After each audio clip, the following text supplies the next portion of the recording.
अब हमारे पास ये दो हमारे पास रैखिक समीकरण है दो चर वाले। अब इस दो चर वाले इस युग्म से दो चर वाले रैखिक समीकरण का ये एक हमारे पास क्या है, युग्म है, मतलब एक जोड़ा है दो रैखिक समीकरणों का। अब वो ये कहता है कि इन दो रैखिक समीकरणों के युग्म से कौन कौन सी स्थितियां उत्पन्न होती हैं, क्या क्या हो सकता है, कौन सी स्थितियां जो है क्रिएट हो सकती हैं, जो स्थितियां होती हैं। फर्स्ट देखो हमारे पास ये A1 है, ये B1 है, हमें क्या पता है A1, हम यहाँ से पहले B1 और C1 और फिर यहाँ से दूसरे वाले समीकरण से A2 निकालेंगे, B2 निकालेंगे, C2 निकालेंगे। देखो कैसे निकालेंगे, मतलब x के आगे जो गुणा किया हुआ अंक होगा वो हमारा क्या होगा A1, ऐसे y के आगे जो गुना किया हुआ अंक होगा वो हमारा क्या होगा B2, और जो हमारे पास कांस्टेंट होगा मतलब ना जिसके साथ ना x होगा ना y होगा वो हमारा क्या होगा C1। सिमिलरली बिल्कुल इसी तरह से हमारे पास क्या होगा A2 होगा, x का जो गुणा किया हुआ अंक होगा वो A2 होगा और y का जो गुणा किया हुआ अंक क्या होगा B2 होगा, और C2 क्या होगा जिसके साथ ना x होगा ना y होगा, मतलब जो अचर होगा जिसको हम बदल नहीं सकते। अब इससे हमारे पास तीन स्थितियां होती हैं। पहली स्थिति हमारी क्या होती है, A1 बटे में, देखो A1 बटे में हमारे पास क्या होगा A2, अगर बराबर नहीं आता B1 बटे में B2, ये स्थिति आती है कि ये दोनों बराबर, हमने A1 मान लो हमारे पास 3 है, यहाँ 4 है, 3/4 आ गया, 7 ये बराबर नहीं आया, तो इस स्थिति में हमारे पास क्या होगा, ये हमारी स्थितियां हैं, ये पहली स्थिति है हमारे पास। और इसमें अगर हमारे पास ये है तो हमने पहले भी पढ़ा था A1 और A2, इसका मतलब ये रैखिक समीकरण कैसा होगा, संगत युग, कैसा होगा, संगत होता है।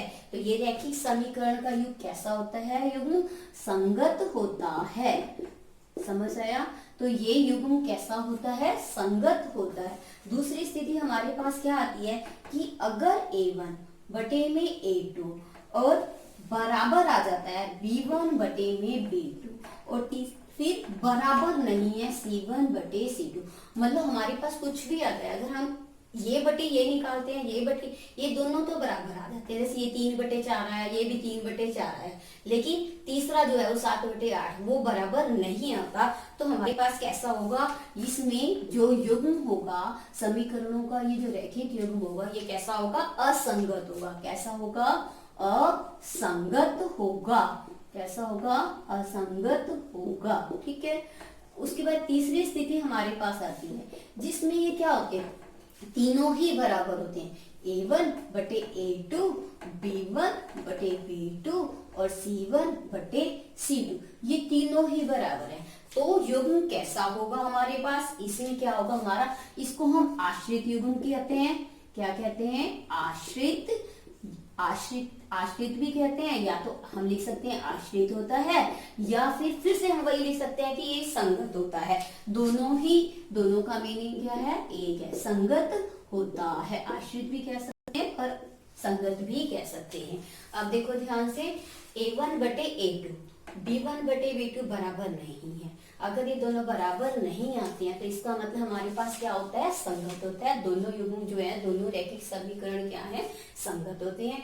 इसी तरह से A1 बटे A2 बराबर B1 बटे B2 दोनों बराबर आ जाते हैं, लेकिन C1 बटे C2 बराबर नहीं आते हैं, तो कैसा होता है, असंगत होता है। तीसरी स्थिति हमारे पास क्या होती है, A1 बटे A2 बराबर B1 बटे B2 बराबर है C1 बटे C2, तो तीनों क्या होते हैं हमारे पास, आश्रित होते हैं। मतलब क्या होते हैं, दोनों युग्म क्या हो जाते हैं, आश्रित हो जाते हैं, या हम क्या कहते हैं, दोनों युग्म जो होते हैं वो संगत होते हैं। अब हमने इस स्थिति में जो हमारी पहले वाली संगत वाली है, तो इसका मतलब इसमें रेखाएं क्या करती हैं, एक दूसरे को काटती हैं, प्रतिच्छेद करती हैं। इसका मतलब क्या है, इसमें प्रतिच्छेद करती हैं। जब प्रतिच्छेद करती हैं तो हल क्या होगा, मैंने पहले भी बताया था, तो क्या होगा, अद्वितीय हल होगा। कौन सा हल होगा, अद्वितीय हल होगा। अब दूसरे वाला जो है हमारे पास A1 बटे A2, इसमें रेखाएं देखो, अब हमें इसमें क्या है आपके पास, जब A1 बटे A2, जब ये क्या होती है, ये वाली रेखाएं हैं हमारे पास A1 बटे A2, इसमें क्या होगा, ये क्या होंगी, समांतर रेखाएं होंगी। क्या होंगी, समांतर रेखाएं होंगी। कैसी रेखाएं होंगी, समांतर रेखाएं होंगी।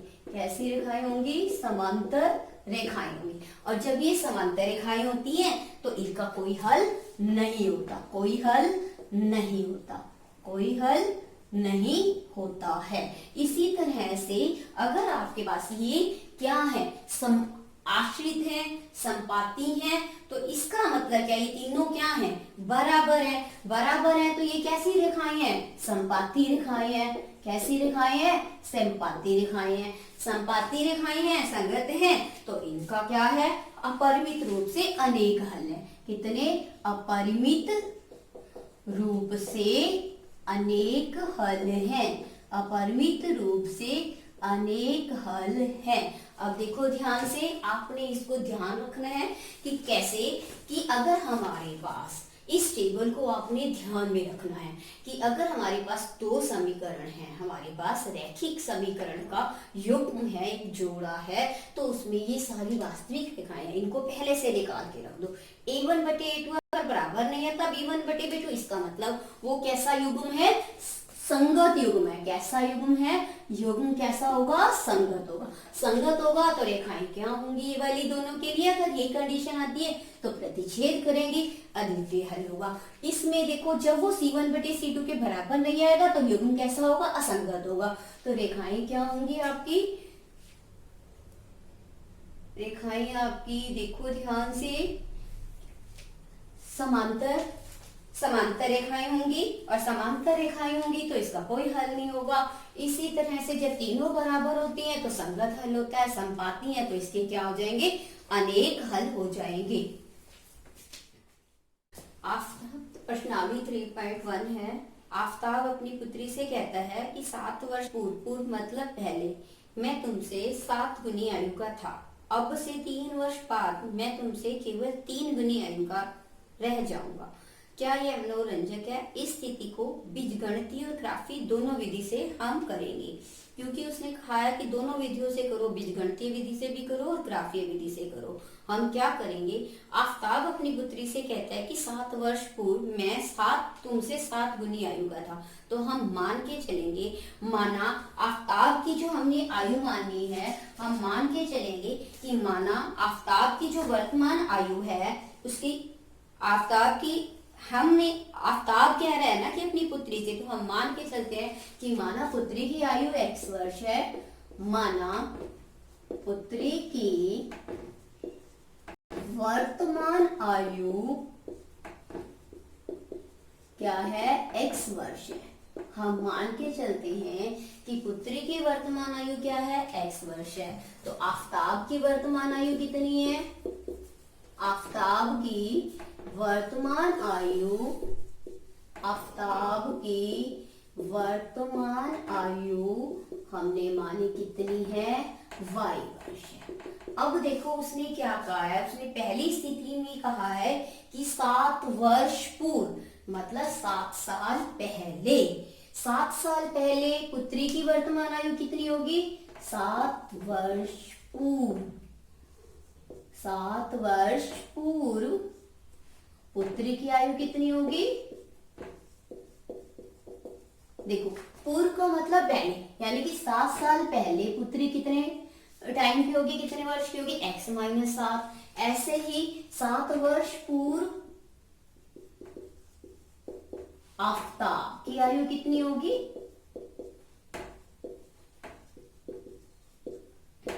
y माइनस 7 कितनी होगी, y माइनस 7, y माइनस 7। अब देखो ध्यान से, हम मान के चलते हैं कि उसने क्या कहा है कि आफ्ताब अपनी पुत्री से कहता है 7 वर्ष पूर्व मैं तुमसे 7 गुना, देखो 7 वर्ष पूर्व आफ्ताब जो है वो y माइनस 7 वर्ष का था, वो अपनी स्थिति में प्रश्न अनुसार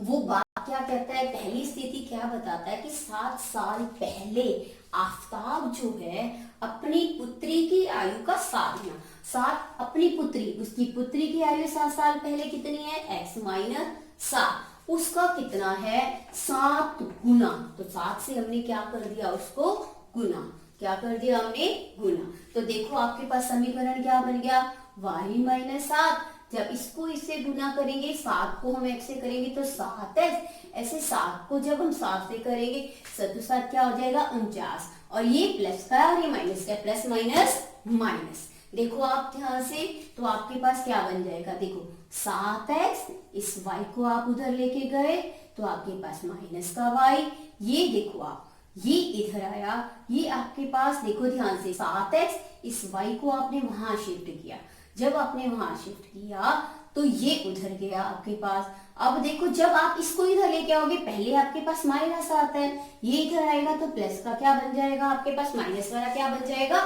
प्लस का बन जाएगा। तो आपके पास क्या आ जाएगा, जब आप इसको माइनस करोगे, ये देखो 7x minus Y plus minus minus, तो आपके पास क्या आ जाएगा 42, 49 में से 50 में से जब 7 आप माइनस करोगे, आपके पास क्या आ जाएगा 7x माइनस, आपके पास क्या आ गया 7x माइनस में y बराबर में आपके पास क्या आया 42, ये आपके पास आ गया एक समीकरण। अब आप निकालोगे दूसरा समीकरण, देखो उसने क्या कहा है कि अब से 3 वर्ष बाद, अब से मतलब जो मेरी अब उम्र है, वर्तमान आयु जो है उसके 3 वर्ष बाद मैं तुमसे केवल 3 गुनी आयु का रह जाऊंगा।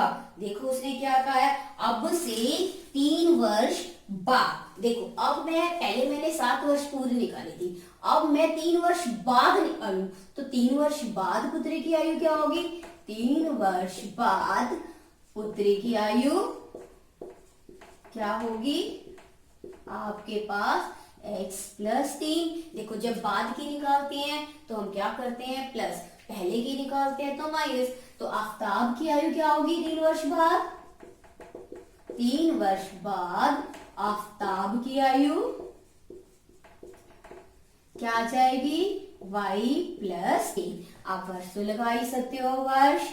अब देखो इस दूसरी स्थिति के अनुसार, प्रश्न अनुसार दूसरी स्थिति में उसने क्या कहा है, देखो उसने कहा है कि अब से 3 वर्ष बाद, अब से मैं 3 वर्ष बाद जो है वो 3 गुनी आयु का हो जाऊंगा। देखो y प्लस 3 ही तो आफ्ताब की आयु है और पुत्री की आयु कितनी है x प्लस 3, और उसका 3 गुना मतलब 3 से गुना। अब देखो निकालो y प्लस 3, यहाँ से करो 3 को x से 3x, 3 को 3 से करो आपके पास क्या आएगा 9, और फिर उसी तरह से ये 3x आपके पास है, देखो ध्यान से 3x, y को उधर लेके जाओ आपके पास प्लस वाला क्या बन जाएगा माइनस, और यहाँ से आपके पास 3 क्या है पहले है, जब y को इधर लेके आओगे आपके पास क्या आ जाएगा माइनस का, तो 3x माइनस वाई बराबर आपके पास क्या आ जाएगा -6, ये आपके पास आ गया दूसरा समीकरण। अब हमने इसको क्या किया, देखो ये एक बीजगणितीय तरीका हो गया, अब हम इसको ग्राफीय विधि से हल करेंगे। ग्राफीय विधि में हम क्या करेंगे बच्चों, देखो ग्राफीय विधि में हम कैसे करेंगे इसको, देखो हमारे पास पहली स्थिति ये है, पहला समीकरण जो हमारे पास बना था वो क्या था 7x माइनस वाई, आपके पास क्या है 7x माइनस वाई बराबर में 42।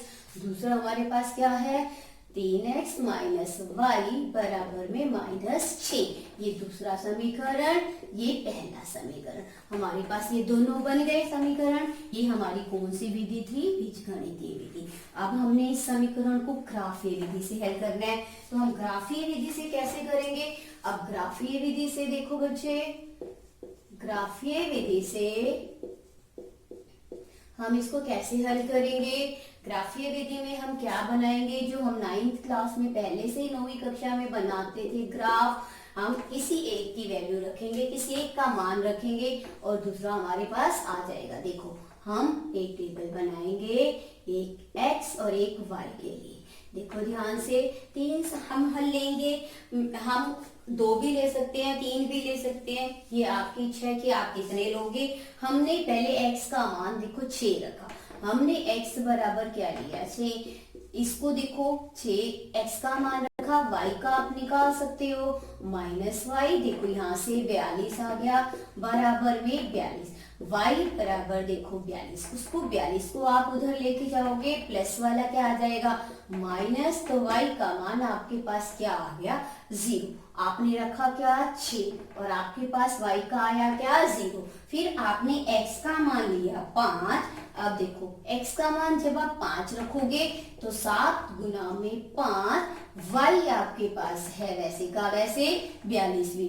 7 को 5 से 35 और यहाँ पर आपका क्या आया 42, y 42 है, इसको उधर लेके जाओ आप, प्लस वाला क्या चला जाएगा माइनस में, तो आपके पास माइनस y और प्लस माइनस माइनस करोगे आपके पास क्या आएगा 7। यहाँ से आप इसको प्लस का बनाने के लिए माइनस 1 से क्या कर दोगे गुना, तो माइनस माइनस क्या बन जाएगा प्लस। जब इसको माइनस 1 से करोगे तो ये माइनस प्लस क्या बन जाएगा माइनस। इट मीन्स आपका y का मान क्या आया माइनस 7, आपने रखा क्या 5, आपने रखा क्या 5। अब आप अगर आप x बराबर 0 रखते हो, सपोज 7x था 7 और x का मान आपने क्या रखा 0, तो देखो आपके पास y का मान क्या आता है, देखो 0 माइनस y आपके पास क्या आ जाता है 42। देखो ये माइनस y, तो y बराबर क्या आ जाएगा आपके पास देखो माइनस 42। जब हम इसको माइनस से गुना करेंगे तो आपके पास क्या आ जाएगा 42। समझ आया बच्चों। और आप छोटा, उसके बाद दूसरा है आपके पास 3x माइनस वाई माइनस 6। अब दूसरी टेबल बनाओ आप इसके लिए, देखो ध्यान से, इसके लिए भी क्या करोगे एक x और एक y। अब आप x का मान लोगे, आपने x का मान क्या लिया 0, 3 गुना 0 माइनस y माइनस 6। जब आप गुना करोगे तो आपके पास y का मान देखो माइनस माइनस क्या हो जाएगा प्लस, कट गया आपके पास। यहाँ से आपका x आपने क्या रखा 0, आपका y क्या आया 6 आया। सिमिलरली अब आपने x क्या रखा माइनस का 2, अब आप माइनस 2 ले लो, आपने x का मान माइनस 2 रखा, x क्या लिया माइनस 2, यहाँ x क्या लिया था आपने 0। जब आपने माइनस 2 रखा तो आपके पास क्या आया माइनस 6। जब आपने इसको गुना किया यहाँ पर माइनस 6, देखो ध्यान से माइनस 6, देखो ये उधर जाएगा 6 तो क्या बन जाएगा प्लस का, तो आपके पास क्या आ जाएगा 0। क्या आ जाएगा y का मान 0। देखो आपने x का रखा क्या माइनस 2, y का आया क्या 0। अब आप इसके लिए एक ग्राफ बनाओगे जो आप पहले ऑलरेडी 9th क्लास में बना चुके हो। यहाँ आप क्या रखोगे देखो ध्यान से, यहाँ x और यहाँ आपका क्या होता है x डैश, यहाँ आपका क्या होता है y और यहाँ आपका क्या होता है y डैश। आप कहाँ तक लोगे देखो ध्यान से, आपके पास प्लस का 6 है, यहाँ पर देखो अगर आप प्लस का 6 यहाँ 0, ये आपका क्या होता है मूल बिंदु, या 1 यहाँ 2, यहाँ देखो आप क्या लोगे 3 4 5 6 7। यहाँ पर आपके पास क्या आएगा एक, यहाँ पर प्लस का 1 2 3 4 5, देखो आपका ज्यादा से ज्यादा y देखो कहाँ तक है y 6, आपने क्या किया 6। उसके बाद देखो यहाँ पर आपके पास माइनस का 1 माइनस का 2 माइनस का 3 माइनस का 4 माइनस का 5 माइनस 6 माइनस 7। सिमिलरली यहाँ पे बनाओगे minus 1 minus 2 minus 3 minus 4 minus 5 minus 6 minus 7 आपने बनाया। आपने कहाँ तक बनाना है 42 तक। अगर आपको ज्यादा कॉम्प्लिकेटेड लगता है तो आप सिर्फ 2 तक भी बना सकते हो, आप सिर्फ 2 तक बनाइए, ज्यादा बनाने की जरूरत नहीं है क्योंकि आपका ये बहुत बड़ा जा रहा है, इसलिए आप इतना भी दिखा सकते हो। तो आप दिखाओ 6 पे, आपने देखो x का 6 लेना था, y का 0, x 6 y 0, x 5 y का आपके पास क्या है 7, देखो x 5 y आपका क्या हो जाएगा 7, y आपका क्या है माइनस 7, क्या है माइनस, देखो यहाँ पर x का क्या है आपके पास 5 और y का क्या है माइनस 7, तो आपका ये क्या हो जाएगा, ये देखो यहाँ पर आपका क्या आएगा x आपका 5 y माइनस 7। ये एक फर्स्ट फर्स्ट वाले समीकरण का आपका ग्राफ हो गया।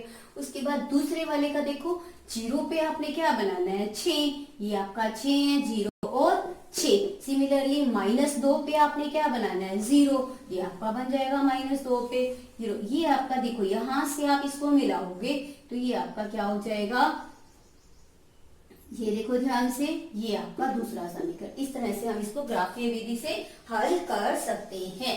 ये आपका फर्स्ट पार्ट। दूसरा सवाल, क्रिकेट टीम के एक कोच ने 3900 रुपए में 3 बल्ले और 6 गेंदें खरीदी। बाद में उसने एक बल्ला और उसी प्रकार 3 गेंदें 1300 रुपए में खरीदी। इस स्थिति को बीजगणितीय और ज्यामितीय दोनों रूप से, मतलब ग्राफीय विधि से भी और बीजगणितीय विधि से भी, दोनों विधियों से हल करना है। हम मान के चलते हैं कि माना हमने एक बल्ला जो है वो x रुपए का खरीदा और दूसरे गेंद का मूल्य जो है वो क्या है आपके पास y। बल्ले का मूल्य हमने क्या माना, x रुपए, और गेंद का मूल्य हमने क्या माना, y रुपए। हम मान के चलते हैं, माना बल्ले का मूल्य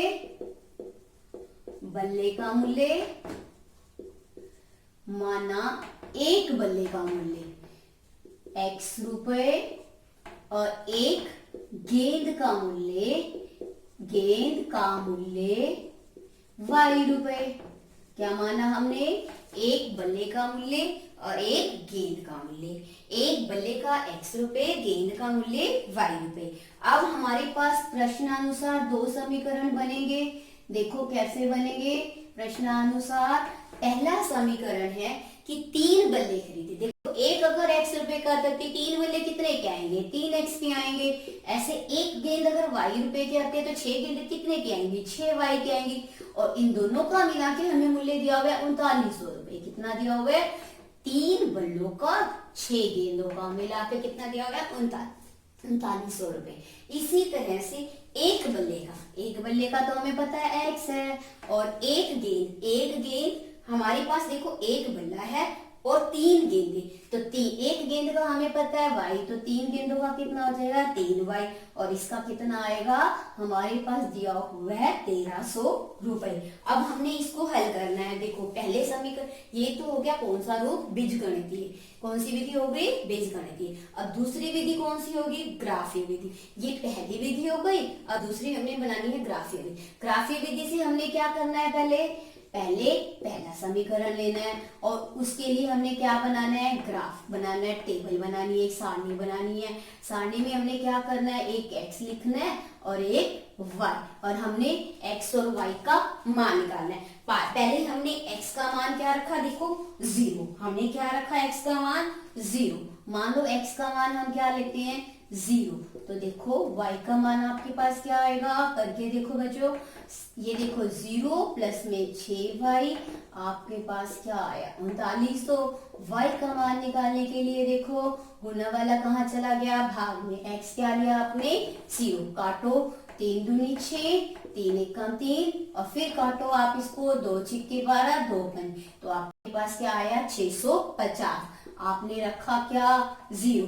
बिल्कुल फिर इसी तरह से आपने क्या लेना है, x का मान। अब आप y का मान ले लो 0, y का मान 0 ले लो, तो y का मान 0 लोगे तो आपके पास क्या आएगा, 3x 6 गुना 0 बराबर में 3900। देखो हमने क्या लिया, y का मान 0। यहाँ से आपके पास क्या आया, 0। आपके पास देखो क्या आ गया, उसके बाद 3x बराबर में आपके पास 3900।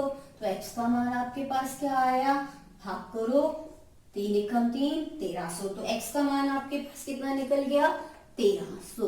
मीन्स अगर आप x का मान 1300 रखते हो तो y का मान क्या आ जाएगा, 0। अब अगला ग्राफ आपके पास दूसरी है, x प्लस में 3y बराबर में आपके पास क्या है, 1300। फिर इसके लिए एक टेबल बनाओगे, आप एक सारणी बनाओगे, बिल्कुल पहले की तरह से। 2 मान निकालोगे, एक x का और एक y का। देखो x और y, आपने पहले x का मान देखो क्या रखा, 500।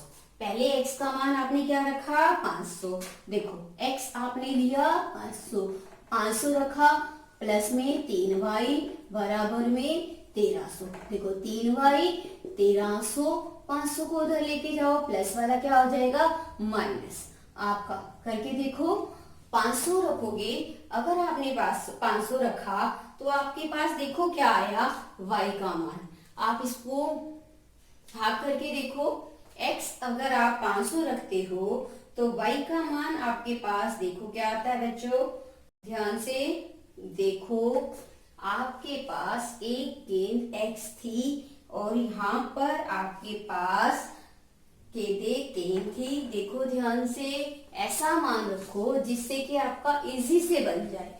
देखो आपने x 500 रखोगे तो यहाँ से क्या होगा, भाग होना आपके लिए मुश्किल हो जाएगा। अगर आप x यहाँ पर 600 रखते हो, देखो यहाँ पर अगर 600 रखते हो, आप ऐसा मान रखो जिससे कि आपका क्या हो जाए, ये भाग होना आसान हो जाए। 13 में से अगर आप 5 माइनस करते हो तो आपके पास 8 आता है। तो आप ऐसा क्यों, ऐसा चुनो मान जिससे कि आप इजी से क्या कर सको, भाग कर सको। तो देखो आप क्या कर सकते हो, अगर आप x का मान ऐसा रखो, जैसे यहाँ से अगर आप 400 रखते हो तो आपके पास देखो, अगर आप x 400 रखते हो तो 3y, आप 1300 में से 400 को माइनस करती हो तो आपके पास क्या आता है, 900। तो 3y बराबर आपके पास क्या आ जाएगा, 900। तो y का मान क्या आ जाएगा, 900 बटे में 3। काट के देखो आपके पास क्या आएगा, 300। तो y बराबर आपके पास क्या आएगा, 300। अगर x आपने क्या रखा, 400, तो y बराबर आपके पास क्या आ गया, 300। उसके बाद देखो अगला, अगर आप x का मान देखो, आपने यहाँ पे 400 रखा था तो 13 में से 4 गया, आपके पास क्या आया था, 9। तो आपका 3 के पहाड़े पे आता है। अब ऐसा कुछ और देखो, मान लो आप यहाँ 700 रखते हो, x का मान पहले आपने लिया 400, अगर x का मान आप 700 रखते हो तो देखो, अगर आपने 700 रखा तो 3y बराबर आपके पास क्या है, 1300। अगर आपने यहाँ पे देखो 1300 और 700 को उधर लेकर जाओगे तो आपके पास क्या आ जाएगा, प्लस वाला माइनस में, तो 3y, y का मान आपके पास क्या आ जाएगा, 600 बटे में 300। 3 क्योंकि गुना वाला कहाँ चला गया, भाग में, तो आपका y का मान क्या आ गया, 200। देखो ध्यान से, y का मान आपके पास क्या आया, 200। अगर आपने x का मान क्या रखा, 700। क्लियर। अब ये क्वेश्चन किसके लिए था, देखो जब हमने एक गेंद, एक बल्ला और 3 गेंदे, एक बल्ला और 3 गेंदे खरीदी थी तो ये 1300 रुपए थे। अब आप इसको ग्राफ वाली विधि से हल करोगे, ग्राफ वाली विधि में आप इसको हल करके दिखाओगे। देखो यहाँ क्या लिखोगे, x, यहाँ x डैश, यहाँ आपके पास y, यहाँ y डैश। अब देखो x क्या है, 1300 तक है, तो हम x इसको 1300 तक दिखाना चाहते हैं तो हमारे को क्या बनाना पड़ेगा, बड़ा बनाना पड़ेगा। तो हम इसको क्या करेंगे, थोड़ा सा बड़ा बनाएंगे। देखो कैसे, x आपने क्या दिखाना है, 1300 दिखाना है। 1300 दिखाने के लिए देखो ध्यान से, आप क्या करोगे, यहाँ पर ले लो x 100, 200, 300, फिर भी आपका यहाँ पे छोटा रहेगा तो इसको हम दोबारा से बनाते हैं। देखो यहाँ पे आगे बना रहे हैं इसको, आपके पास 2 टेबल बन गई हैं, एक आपके पास ये है और एक आपके पास ये, 2 टेबल हैं। हमने दोनों टेबल्स को लिख लिया यहाँ पे, और फिर अब हम बना रहे हैं ग्राफ इसका। ये तो आपको पता है 0 है, यहाँ 100, यहाँ 200 बराबर बराबर दूरी पे लोगे, 300, 400, 500, 600,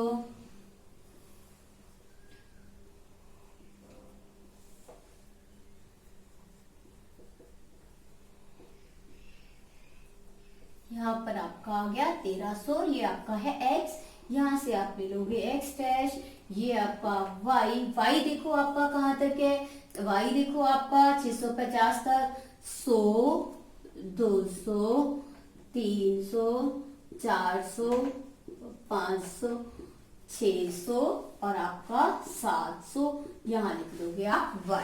और यहाँ आप अपनी मर्जी से दिखा सकते हो, -200, जहां तक आपका मन करे वहां तक आप दिखा सकते हो इसको। ये आपका माइनस का हो गया और ये आपका y डैश हो गया। आपको क्या दिखाना है, x 0 है, y 650। देखो 600 और 700 के बीच वाला जो है वो आपका क्या होगा, 650। यहाँ पर x 0 और y क्या है 650, ये आपका एक पॉइंट हो गया। ऐसे ही देखो x 1300 है और y क्या है, यहाँ पर आपका 0 है, 1300 है और y आपका 0, इसको मिला दो आप इसको अपने ग्राफ के साथ, ये आपका कौन सा समीकरण होगा। और जो पहले वाली टेबल थी, अब आपकी दूसरी टेबल ये वाली है, इस टेबल को आपने शो करना है। x आपका 400 है और y आपका 300 है, देखो ध्यान से, x 400 और y आपका 300, तो ये आपका हो गया 400 पे 300।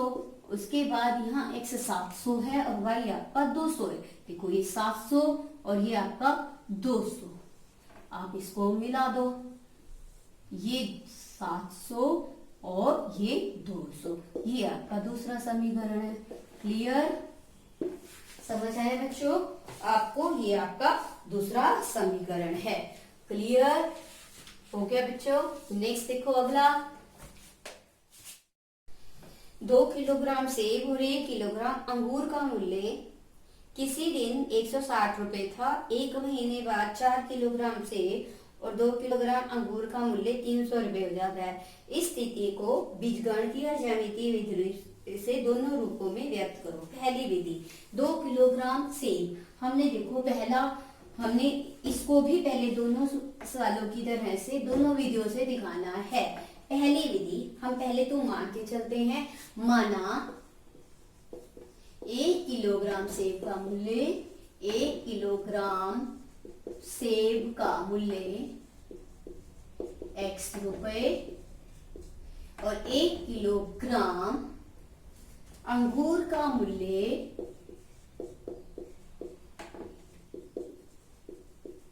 y रुपए।